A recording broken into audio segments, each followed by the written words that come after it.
This video was brought to you by CuriosityStream. At the beginning of 2022, Tesla stock was trading at about $400.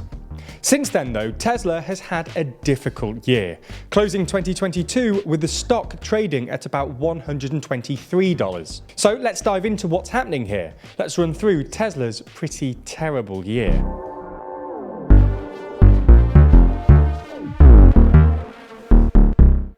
Back at the start of 2022, things actually looked pretty good for the electric car giant.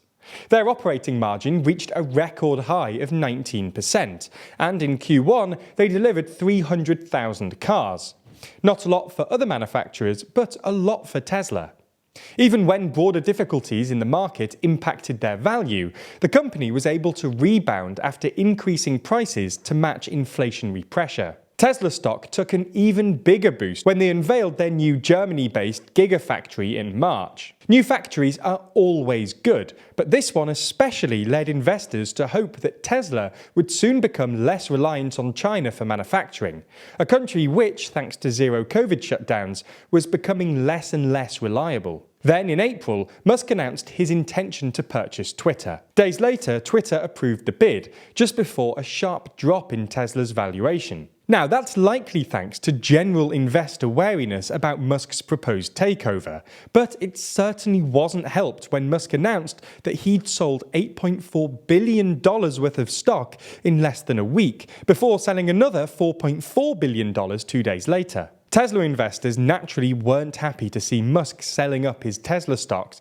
in order to fund the Twitter purchase. So, to calm the market, Musk tweeted out a promise that there'd be no further sales. The balance of Q2 continued to look rocky for Tesla, with a mass layoff in Nevada not only spooking investors, but prompting a lawsuit against the company for allegedly breaking federal employment laws. That was followed by uncertainty surrounding Tesla's $2 billion worth of crypto holdings, and Twitter announcing that they'd be suing Musk, who by this point was trying to get out of the deal he'd penned a couple of months earlier. Q3 then got off to a good start, with the company's Shanghai plant reopening following a shutdown earlier in the year, and sales forecasts reaching new highs. However, while investors predicted high sales, supply was beginning to struggle once again, with the company's Chinese factory forced to shutter again in order to upgrade lines. Musk then proceeded to sell another $7 billion worth of Tesla, which, well, it didn't help. To try and mediate against this uncertainty and steady the markets longer term,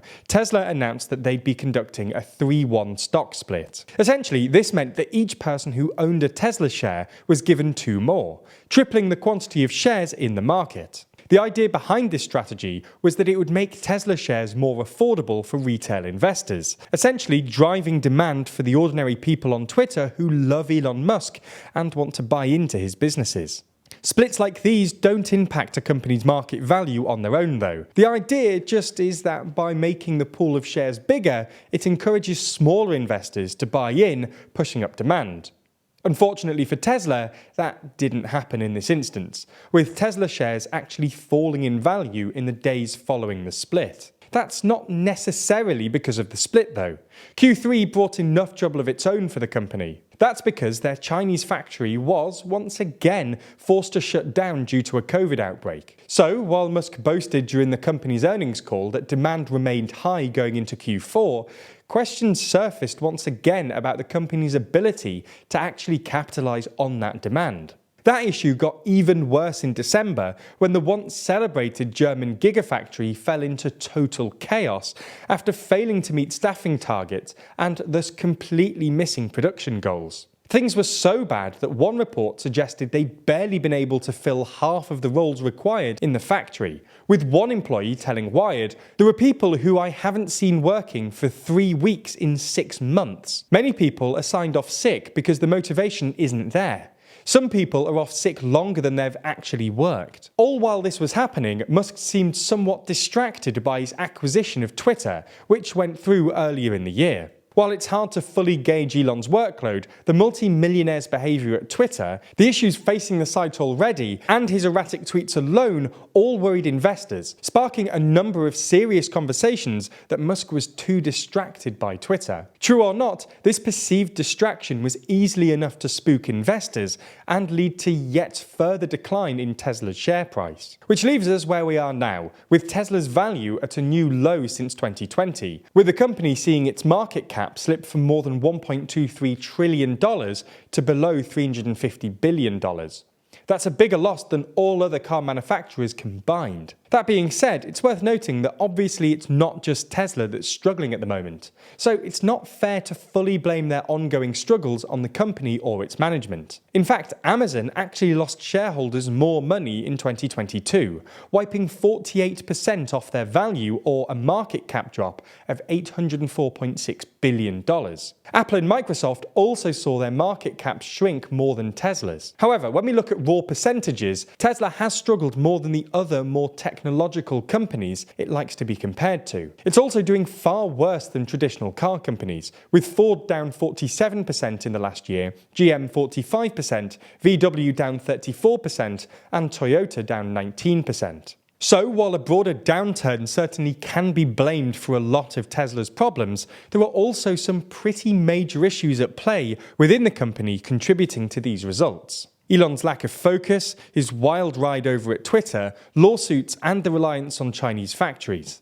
All of these decisions and external issues have dragged down Tesla more than most, with them truly having a terrible 2022. However, that doesn't mean they've reached the bottom just yet. There are a number of reasons why things might just get worse. In fact, that's exactly what we'll be discussing in tomorrow's video. 3 reasons why this might not be the bottom for Tesla. So subscribe to the channel and ring that bell to make sure you don't miss when it's released. Then at the start of next week, we'll be out with our final video in this series, where we discuss the final problem I mentioned a moment ago: Tesla's reliance on China. That's because Tesla really relies on China, because about half of their cars are built there and a quarter sold there. That's an issue for Musk though, as it gives them leverage over him. That's not massively problematic when it comes to a car company, but now Musk owns Twitter, that's a much bigger problem. That's because China has some pretty big demands for social networks, things like censorship, hunting down dissidents, and propaganda. Unlike this other video, this one is already out, and has been for about 2 weeks, exclusively on Nebula. If you want to watch that video, along with a ton of other exclusive content, then head over to Nebula. That's the streaming service we made with a bunch of our creator friends, where we post exclusive explainers and fun videos, like our team attempting the British citizenship test, or our blooper reel. On Wednesday, Peru's Prime Minister... Oh God. I'm just going to ask next door, I'll be back. Turns out there's a bunch of useless next door. Nebula viewers also get many of our videos before YouTube, as well as our content ad-free. If you do want to sign up, the best deal is with the Nebula Curiosity Stream deal. That way, if you sign up to Curiosity Stream, home to some of the best documentaries online, you'll also get Nebula absolutely free. That means 2 streaming services for less than $15 a year. Anyway, thanks for supporting the channel.